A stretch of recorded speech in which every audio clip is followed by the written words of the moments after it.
আমাদের হলুদ কালারের এই ছোটো বাটিতে আজকে আমরা আদা একেবারে মিহি করে দেখাবো। আপনারা সরাসরি দেখেন এবং আজকে টিপসটা আমি শিখিয়ে দিব।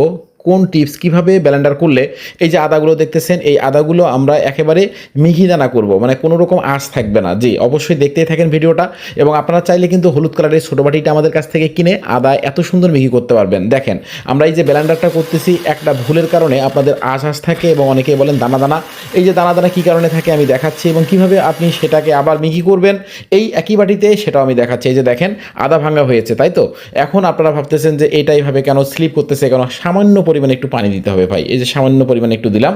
এখন যদি আমরা ব্লেন্ডার মেশিনটাকে চালাই, পানি দেওয়ার কারণ আছে, পানি দেওয়ার কারণ হচ্ছে সাইডে আটকাবে না, একটু লিকুইড ভাব হবে, এর কারণে মাঝখানে যাবে এবং যত বেশি মাঝখানে যাবে তত প্রেসার তৈরি হবে এবং তত দ্রুত কিন্তু মিহি হবে। এই যে দেখেন, এখন দেখেন, আপনারা সরাসরি দেখেন।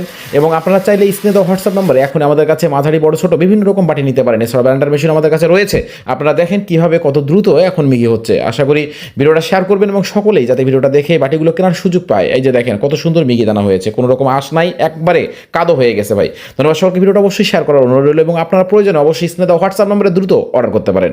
এবং আদা কালাই আপনারা সব কিছু করতে পারবেন। এগুলো নিয়ে আমার অনেক রিভিউ দেওয়া আছে। ধন্যবাদ সকল।